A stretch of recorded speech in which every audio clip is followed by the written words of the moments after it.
ہر رکعت میں اسی طریقے سے پڑھنا ہے۔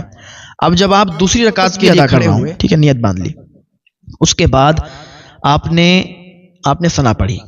ثنا پڑھنے کے بعد السلام علیکم ورحمۃ اللہ وبرکاتہ۔ امید کرتا ہوں کہ آپ لوگ خیر و عافیت سے ہوں گے۔ آج ہم اس ویڈیو میں جانیں گے کہ صلاۃ و تسبیح کی نماز کیسے پڑھی جاتی ہے۔ اعتکاف کے بارے میں کل بیان ہوا تھا کہ اعتکاف کسے کہتے ہیں، اعتکاف کی فضیلت کیا ہے۔ اعتکاف کہتے ہیں کہ بنیت عبادت اللہ رب العزت کی رضا کے لیے مسجد میں اپنے آپ کو روک لینے کا نام اعتکاف ہے، اور یہ سنت موقدہ علی الکفایہ ہے۔ اعتکاف کی 3 قسمیں ہیں، واجب، سنت اور نفل۔ یہ اعتکاف کی 3 قسمیں ہیں۔ واجب اعتکاف کون سا ہے؟ واجب وہ ہے کہ بندہ منت مان لے کہ بھائی میرا فلاں کام بن گیا اگر تو میں اتنے دن کا اعتکاف کروں گا، 2 دن کا، 5 دن کا، 10 دن کا، جتنے دن کی اس نے منت مانی ہے کہ اگر میرا فلاں کام بن جائے گا تو میں اعتکاف کروں گا، تو یہ واجب ہے، تو اس کو یہ کرنا ہی ہوگا۔ جب کام بن جائے گا تو یہ کرنا ہوگا۔ اور دوسری چیز اس میں اور یاد رکھیں کہ جب اعتکاف کرے گا تو اعتکاف کی حالت میں پھر اسے روزے بھی رکھنے ہوں گے، یعنی جتنے دن کا اعتکاف کرے گا اتنے دن تک اسے روزے رکھنے ہوں گے۔ 5 دن کا یا 3 دن کا اعتکاف اس نے مانا تھا، منت پوری ہو گئی تو 5 دن کا یا 3 دن کا اعتکاف کر رہا ہے تو اس میں اس کو روزے رکھنے ہوں گے۔ اور جو سنت موقدہ علی الکفایہ ہے یہ رمضان شریف کے آخری عشرے میں ہوتی ہے۔ رمضان شریف کے آخری عشرے میں بیٹھنا ہوتا ہے، 20واں روزہ ہوتا ہے، اور 20ویں روزے کو مغرب سے پہلے مسجد میں بیٹھنا ہوتا ہے۔ 20واں روزہ ہے آپ کا، مغرب سے پہلے آپ بیٹھ گئے اعتکاف میں۔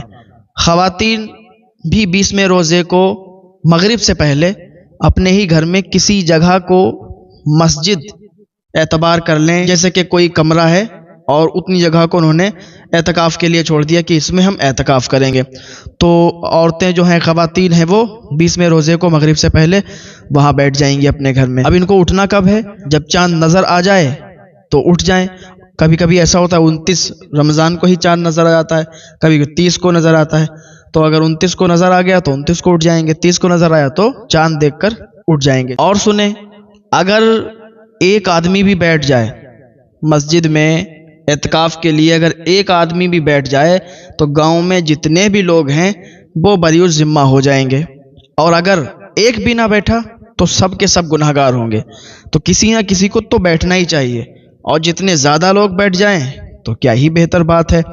جتنے زیادہ لوگ بیٹھنا چاہتے ہیں بیٹھ سکتے ہیں، کوئی دقت والی بات نہیں ہے، لیکن بس یہ احتیاط رکھیں، یہ خیال رکھیں کہ اگر جتنے زیادہ لوگ بیٹھ رہے ہیں تو آپس میں بات چیت کا ماحول پیدا نہ کریں، بس عبادت کے لیے، کیونکہ اگر بات چیت کرنی ہے تو بھائی باہر تو بات چیت کر ہی رہا ہے، تو پھر کیا ہی ضرورت ہے کہ مسجد میں اعتکاف کے لیے بیٹھے۔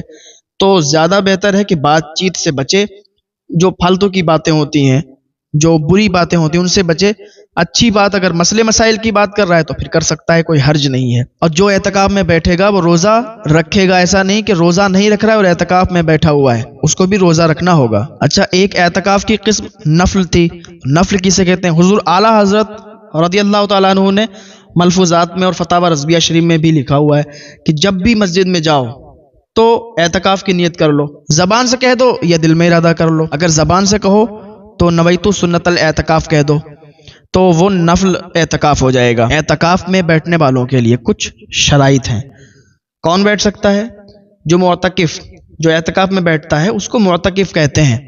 معتکف کا مسلمان ہونا ضروری ہے، عاقل ہونا ضروری ہے، عقل مند ہونا ضروری ہے۔ اگر عقل مند نہیں ہوگا تو ظاہر سی بات ہے کہ اس کو یہ بھی تمیز نہیں ہوگی کہ اس کے آداب کیا ہیں، اور اگر کوئی مسجد میں آ رہا ہے یا نمازی آ رہے ہیں تو ان کے ساتھ کیسا سلوک کرنا چاہیے یا کیسا کیا، تو یہ چیز اس کے اندر نہیں پائی جائے گی۔ تو ظاہر سی بات ہے اگر عقل مند نہیں ہے تو پھر اعتکاف میں نہیں بیٹھ سکتا۔ معتکف کے لیے بالغ ہونا یہ شرط نہیں ہے۔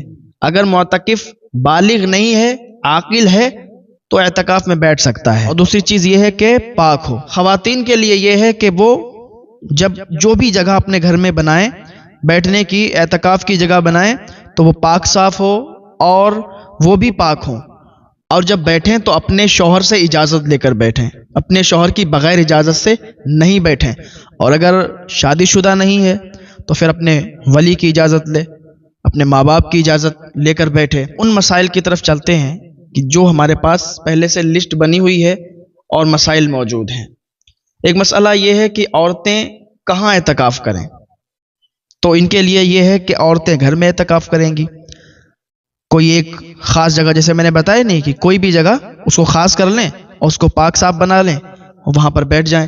دوسرا یہ ہے کہ کیا ایک جگہ عورتیں جمع ہو کر یہ اعتکاف کر سکتی ہیں، تو ایک جگہ جمع ہو کر اعتکاف کر سکتی ہیں، لیکن بہتر یہ ہے کہ اپنے اپنے گھر اعتکاف کریں۔ بھائی ظاہر سے بات ہے کسی ایک کے گھر پر اگر کئی ساری عورتیں اعتکاف کریں گی، اس گھر میں مرد حضرات بھی ہوں تو نظر پڑ جائے، تو کبھی بے پردہ بھی ہو سکتی ہیں، تو اس گھر میں بھی مرد حضرات بھی ہوں گے، تو سیدھی سی بات ہے کہ اپنے گھر میں اعتکاف کرو، سب سے بہتر ہے۔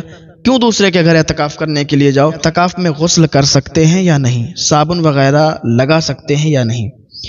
اعتکاف میں غسل کر سکتے ہیں۔ بھئی اعتکاف میں اگر آپ بیٹھے ہوئے ہیں اور غسل کی حاجت ہے، تو اگر کوئی معتکف ہے تو اس کو حاجت ہے تو وہ جا سکتا ہے ٹوائلٹ میں بھی اور غسل بھی کر سکتا ہے، لیکن اب ایسا نہیں ہے کہ بھئی گرمی لگی اور فوراً چلے گئے نہانے کے لیے، ادھر گرمی لگی ادھر غسل خانے میں چلے گئے۔ جب حاجت ہو نہانے کی تب جائیں، اور اگر غسل خانہ دور ہے، مسجد میں نہیں ہے، کسی کے گھر پہ ہے، تو اس حالت میں معتکف حاجت کے ٹائم ہی جائے گا، یعنی اگر اس پر غسل فرض ہو گیا ہے تب ہی جائے گا، کہ معتکف جو ہوتا ہے اس کے لیے بہت ساری چیزوں کا دھیان رکھنا ضروری ہے۔ اب ایک سوال یہ ہے، اعتکاف کے لیے مسجد میں پردے لگانا ضروری ہے یا نہیں؟ اعتکاف میں جو بیٹھے ہیں لوگ، ان کے لیے مسجد میں پردے لگانا کوئی ضروری نہیں ہے۔ بہت سے لوگ ہوتے ہیں کہ وہ پردے اردے لگانے لگتے ہیں کہ وائٹ پردے ڈال دیں گے، سفید پردے ڈال دیں گے، اس میں جو ہے جو معتکف ہوگا وہ اس میں چھپ جائے گا اور کوئی اسے دیکھ نہیں پائے گا، تو ایسا نہیں کرتے ہیں۔ نمازی آئیں، ان کو دیکھیں یا ان سے کوئی اچھی بات کریں، کوئی مسئلہ سمجھا دیں یا ان سے سمجھ لیں تو کر سکتے ہیں، لیکن ان سے کوئی دنیاوی بات، کوئی فالتو بات، کوئی گھر کا میٹر، ایسی باتیں ان سے نہیں کرنی چاہیے۔ ایک سوال یہ ہے کہ عورت گھر میں بیٹھے گی تو وہ گھر کے غسل خانے میں غسل کرنے جا سکتی ہے یا نہیں؟ دیکھیں، عورت جب گھر میں بیٹھے گی تو غسل خانے جا سکتی ہے، وہ نہانے کے لیے جا سکتی ہے، لیکن جب اس پر غسل فرض ہو تب جا سکتی ہے۔ ہاتھ دھونے کے لیے بھی باہر نہیں نکل سکتی، جس جگہ بیٹھی ہے اس جگہ سے باہر نہیں نکل سکتی۔ اگر ہاتھ دھلنا ہے، جیسے کھانا کھایا اب تو ہاتھ دھلنا پڑے گا، تو وہ کوئی برتن اپنے کمرے میں رکھ لے جس میں ہاتھ دھل دیا کرے۔ باقی اگر ٹوائلٹ وغیرہ کی حاجت ہے تو ٹوائلٹ وغیرہ جا سکتی ہے۔ اور سوال ہے، اعتکاف میں بیٹھ کر سر میں تیل ڈال سکتے ہیں یا نہیں؟ بال کاٹ سکتے ہیں یا نہیں؟ ناخن کاٹ سکتے ہیں یا نہیں؟ ٹھیک ہے، اعتکاف میں بیٹھ کر آپ بال بھی کاٹ سکتے ہیں، ناخن بھی کاٹ سکتے ہیں، دوسری چیز سر میں تیل بھی ڈال سکتے ہیں، لیکن بڑی احتیاط کے ساتھ کہ جس جگہ جو مین جگہ ہوتی ہے نماز پڑھنے کی مسجد میں، تو اس جگہ سے ہٹ کر تھوڑا سائڈ میں یہ سارے کام کریں، اور ایسا بھی نہ ہو کہ سر کے بال ٹوٹ کر وہاں گریں، آپ وہاں کنگھی سے کاڑھیں اور سر کے بال ٹوٹ کر گریں، تو ایسا نہیں ہونا چاہیے، گندگی نہیں ہونا چاہیے۔ باقی آپ یہ سب کر سکتے ہیں۔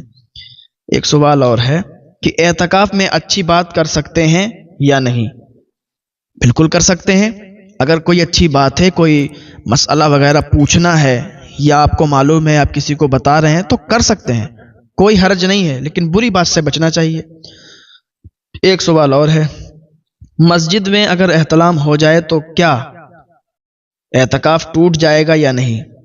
بالکل نہیں ٹوٹے گا۔ مسجد میں اگر احتلام ہو گیا اور آپ اعتکاف میں بیٹھے ہوئے ہیں تو آپ کا اعتکاف نہیں ٹوٹے گا، نہ ہی آپ کا روزہ ٹوٹے گا اور نہ ہی آپ کا اعتکاف ٹوٹے گا۔ کیا ریح خارج ہونے سے اعتکاف ٹوٹ جائے گا یا نہیں؟ بالکل نہیں، بالکل نہیں ٹوٹے گا۔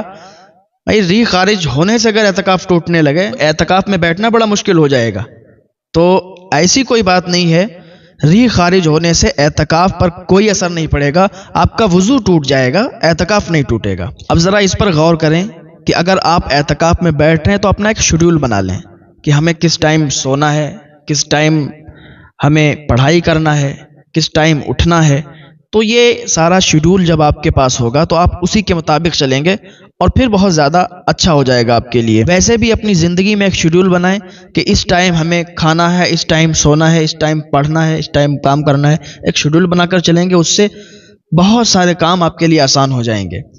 ایک سوال اور ہے، اعتکاف میں کیا پڑھائی کرنی چاہیے، اور اگر خواتین اعتکاف میں بیٹھ رہی ہیں تو خواتین کو کیا پڑھائی کرنی چاہیے؟ کہ اعتکاف میں بیٹھنے کے بعد آپ کو چاہیے کہ زیادہ سے زیادہ آپ عبادت کریں، زیادہ سے زیادہ آپ قرآن کی تلاوت کریں، اور قضا نمازوں کی پابندی کریں اس میں، کہ جیسے کہ کسی کی نماز قضا ہو گئی ہے۔ سب سے آسان طریقہ آپ کو بتاتا ہوں، دو طریقے آپ کو بتاؤں گا، یا تو اس طریقے سے کہ صرف ظہر کی جو قضا ہے وہ ظہر کی نماز میں آپ ان کو ادا کریں، عصر کی جو قضا ہے وہ عصر کی نماز کے بعد اس طریقے سے کر لیں، یا ایسا کر لیں کہ آپ کے پاس جو بھی خالی ٹائم ہے، ظہر کا ہے یا عصر کا ہے یا عشاء کے بعد کا ہے، تو اس کے بعد پھر ایسا کریں کہ جو پانچوں ٹائم کی آپ کی قضا ہیں، فجر، ظہر، عصر، مغرب، عشاء، تو ان سب کو لے کے چلیں۔ تو پہلے تو میں پہلا والا طریقہ بتاتا ہوں، جیسے کہ آپ کے پاس ہے ابھی ظہر کا ٹائم، ٹھیک ہے، ظہر کی نماز آپ نے ادا کری، آپ فارغ ہو گئے،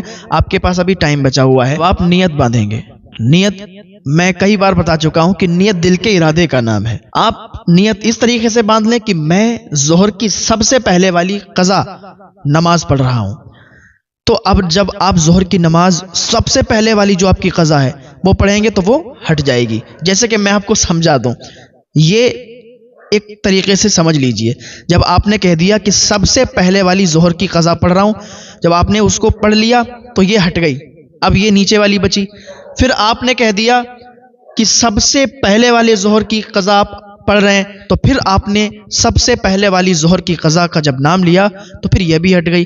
اس طریقے سے وہ نماز آپ کی جو ہے ادا ہوتی رہے گی، سب سے پہلے والی کا ذکر کرتے رہیں آپ کہ سب سے پہلے والی میں پڑھ رہا ہوں، سب سے پہلے والی پڑھ رہا ہوں، تو اس میں سے یہ اس طریقے سے کم ہوتی چلی جائیں گی اور وہ آپ کی نماز ادا ہو جائے گی۔ اب دوسرا طریقہ یہ ہے، یہ تو پہلا طریقہ ہو گیا کہ آپ ایک ہی ٹائم میں ظہر کی نماز میں ظہر کی ہی آپ جو قضا ہو گئی ہیں وہ ان کو پڑھ لیں، یہ طریقہ آسان۔ اور دوسرا طریقہ وہ بھی آسان ہے، ایک تو یہ طریقہ ہو گیا۔ دوسرا طریقہ یہ ہے کہ آپ کے پاس ابھی عشاء کی نماز کے بعد ٹائم ہے، تو آپ کیا کریں، عشاء کی نماز پڑھنے کے بعد، فراغت حاصل کرنے کے بعد آپ اس طریقے سے پڑھیں، اب فجر سے لے کے چلیں۔ فجر کی آپ کی قضا ہے، اب آپ کو پتہ نہیں کہ کتنی قضا ہو گئی، ظہر کی آپ کی قضا آپ کو پتہ نہیں کہ کتنی قضا ہو گئی، تو آپ اس طریقے سے ادا کریں، نیت کی میں نے 2 رکعت نماز فرض سب سے پہلے والی فجر کی قضا واسطے اللہ تعالیٰ کے منہ میرے طرف کعبہ شریف کے، اللہ اکبر، اس طریقے سے آپ باندھ لیں، اور پھر آپ فجر کی ادا کر لیں، فجر کی نماز پڑھ لیں، یہ فجر کی ہو گئی۔ پھر اس کے بعد آپ ظہر کی اسی طریقے سے پڑھیں گے، نیت کی میں نے 4 رکعت نماز فرض سب سے پہلے والی ظہر کی قضا واسطے اللہ تعالیٰ کے منہ میرے طرف کعبہ شریف کے، اللہ اکبر، پوری آپ 4 رکعت نماز ادا کر لیں۔ اسی طریقے سے عصر کی، اسی طریقے سے مغرب کی، اور اسی طریقے سے عشاء کی۔ عشاء کی 4 رکعت آپ فرض ادا کریں گے، اس کے بعد آپ وتر بھی پڑھیں گے، تو اس طریقے سے آپ نے 5 وقت کی نماز ادا کر لی۔ ایک دن ایسے کر لیں، یا آپ کے پاس ٹائم ہو تو پھر ایسا کرتے چلے جائیں، جتنا ٹائم رات میں آپ کو ہو ملے آپ پڑھتے چلے جائیں، آپ جو ہے جتنی بھی آپ کی قضا ہوئی ہیں اس طریقے سے پڑھتے چلے جائیں، تو سب سے پہلے والی جو ہوگی وہ ہٹا دی جائے گی، پھر جو سب سے پہلے بچے گی وہ ہٹا دی جائے گی، اس طریقے سے آپ کی نمازیں ادا ہو جائیں گی۔ تو یہ میں نے سب سے آسان طریقہ آپ کو بتا دیا ہے، اس سے آپ کو بالکل کوئی ڈاؤٹ نہیں رہے گا اور آسانی سے آپ بالکل کر سکتے ہیں۔ اعتکاف میں بیٹھ کر ہم کیا کیا پڑھیں، تو یہ تو میں نے نماز کا طریقہ آپ کو بتا دیا، اب کچھ نمازوں کا اس میں آپ اور شیڈول بنا لیں، کچھ نمازوں کو اور شامل کر لیں۔ اعتکاف میں آپ بیٹھے ہیں تو آپ کیا کریں کہ صلاۃ التسبیح آپ اس میں ادا کریں۔ صلاۃ التسبیح کی بہت فضیلتیں آئی ہیں۔ صلاۃ التسبیح حضور پاک صلی اللہ تعالی علیہ وسلم نے فرمایا کہ ہر شخص کو دن میں 1 بار پڑھنا چاہیے، یا 1 مہینے میں پڑھے، نہیں پڑھ پائے تو پھر 1 سال میں پڑھے، پھر نہیں پڑھ پائے تو زندگی میں 1 مرتبہ ضرور پڑھے۔ تو حضور پاک صلی اللہ تعالی علیہ وسلم کا فرمان ہے کہ زندگی میں 1 مرتبہ صلاۃ التسبیح ضرور پڑھے، اس کا بہت زیادہ ثواب ہے، اور پڑھنے کا بہت آسان طریقہ ہے، اور آسان طریقے سے آپ کو سمجھا دیں گے، انشاءاللہ سمجھ میں آ جائے گا۔ اس کی ہوتی ہیں 4 رکعت، صلاۃ التسبیح جو ہوتی ہیں یہ 4 رکعت ہوتی ہیں۔ سب سے پہلے آپ نے 4 رکعت صلاۃ التسبیح کی نیت کر لی، پھر میں کہوں گا کہ نیت دل کے ارادے کا نام ہے، ٹھیک ہے، آپ نے نیت کر لی کہ میں صلاۃ و تسبیح ادا کر رہا ہوں، ٹھیک ہے، نیت باندھ لی۔ اس کے بعد آپ نے ثنا پڑھی۔ ثنا پڑھنے کے بعد 15 مرتبہ آپ کو ایک تسبیح پڑھنا ہے، سبحان اللہ والحمد للہ ولا الہ الا اللہ واللہ اکبر۔ یہ تسبیح آپ کو 15 مرتبہ پڑھنا ہے۔ اس کے بعد آپ کو سورہ فاتحہ پڑھنا ہے اور کوئی سورت ملانا ہے۔ اس کے بعد آپ کو 10 مرتبہ پھر یہ تسبیح پڑھنا ہے، سبحان اللہ والحمد للہ ولا الہ الا اللہ واللہ اکبر۔ یہ پڑھ لیا آپ نے۔ پھر آپ نے کیا کرنا ہے، رکوع کرنا ہے۔ رکوع میں جب آپ گئے، سبحان ربی العظیم سبحان ربی العظیم 3 مرتبہ آپ نے پڑھا۔ اس کے بعد پھر 10 مرتبہ یہی تسبیح۔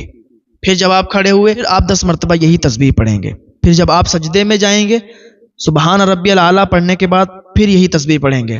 پھر جب بیٹھیں گے پھر یہی 10 مرتبہ پڑھیں گے۔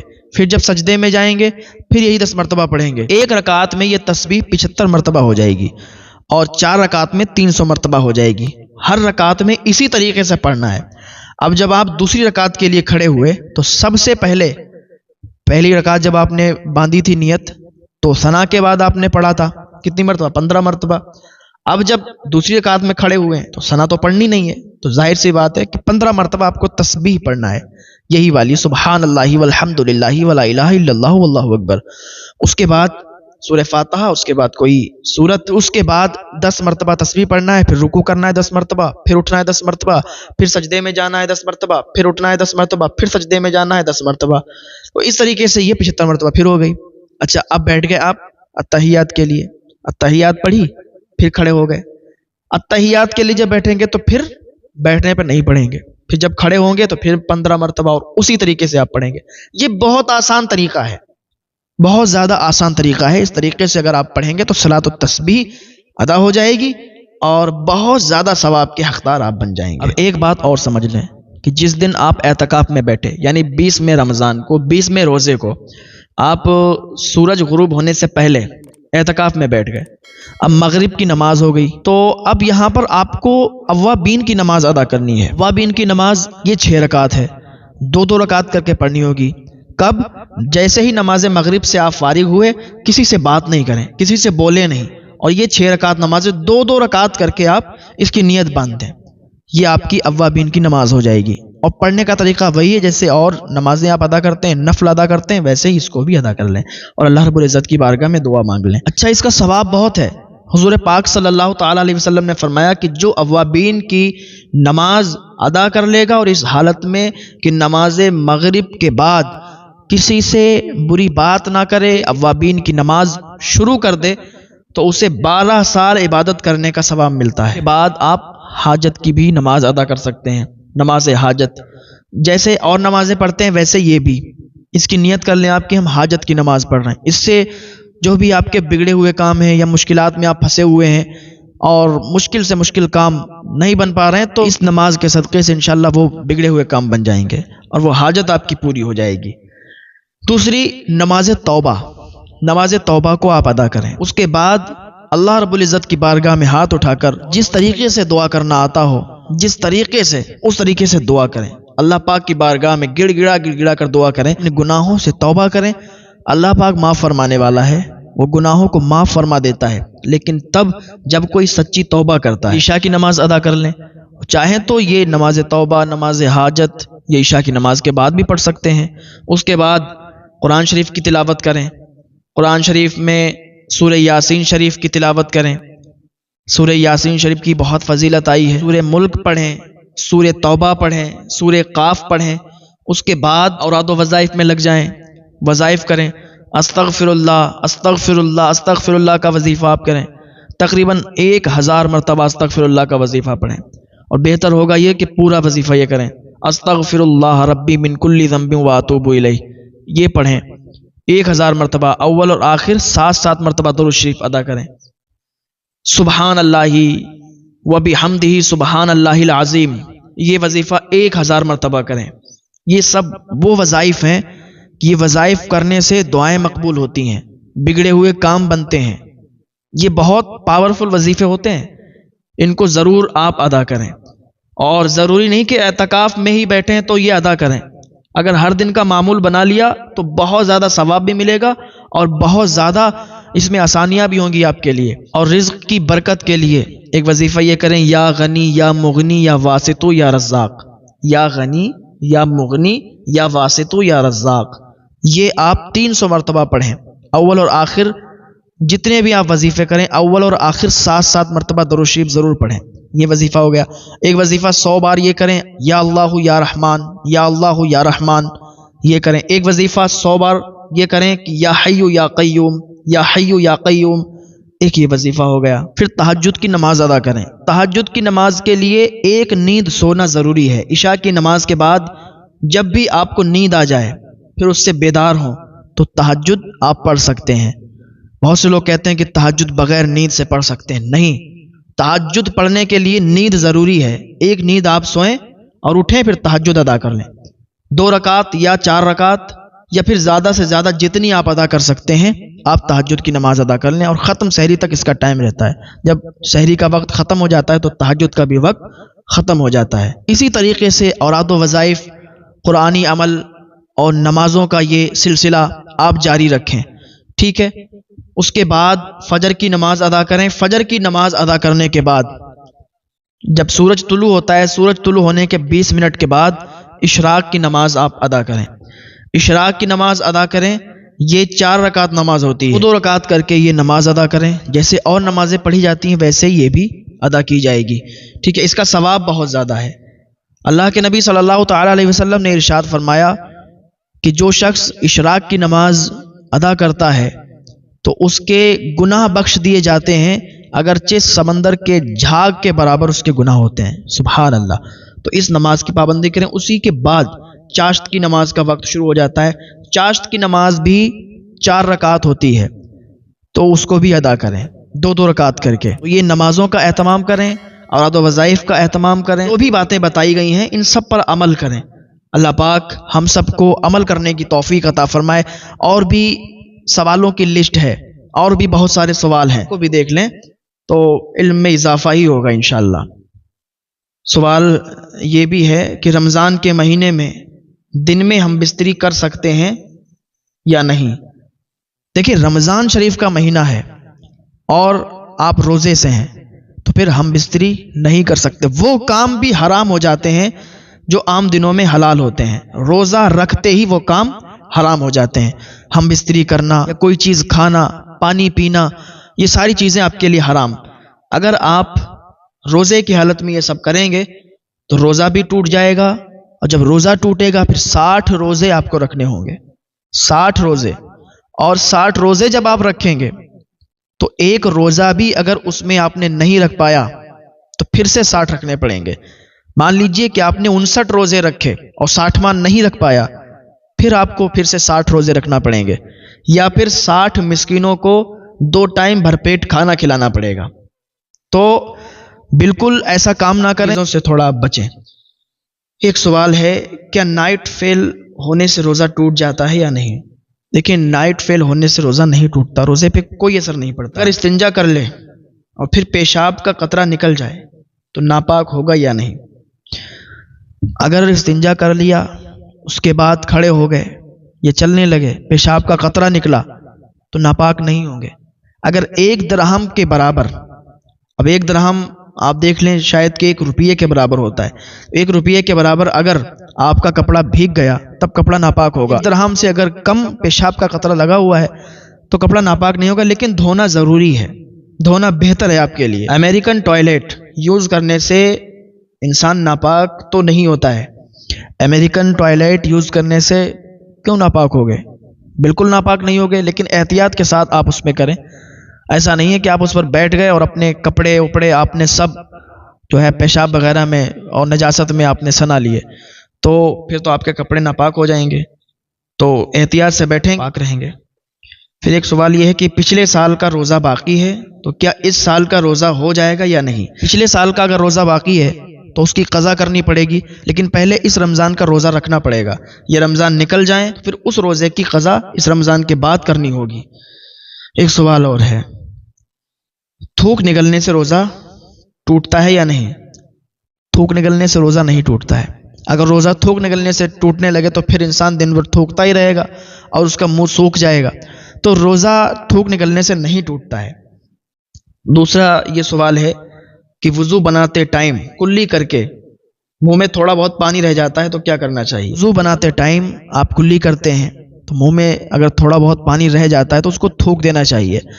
پھر آپ جب وضو خانے سے باہر نکلیں، اپنے ہاتھ وغیرہ پوچھنے لگیں، منہ پوچھنے لگیں، پھر بھی آپ کو محسوس ہو کہ منہ میں پانی ہے تھوڑا بہت، تو اس کو آپ تھوک دیں، اس کو بالکل نکال دیں، 7-8 بار تھوک دیں تاکہ بالکل آپ کا منہ صاف ہو جائے، اس میں کوئی پانی باقی نہیں رہے۔ پیشاب کرتے ٹائم جس پانی سے استنجا کر رہے ہیں اس کا چھینٹا کپڑے پر لگنے سے کپڑا ناپاک ہوگا یا نہیں ہوگا؟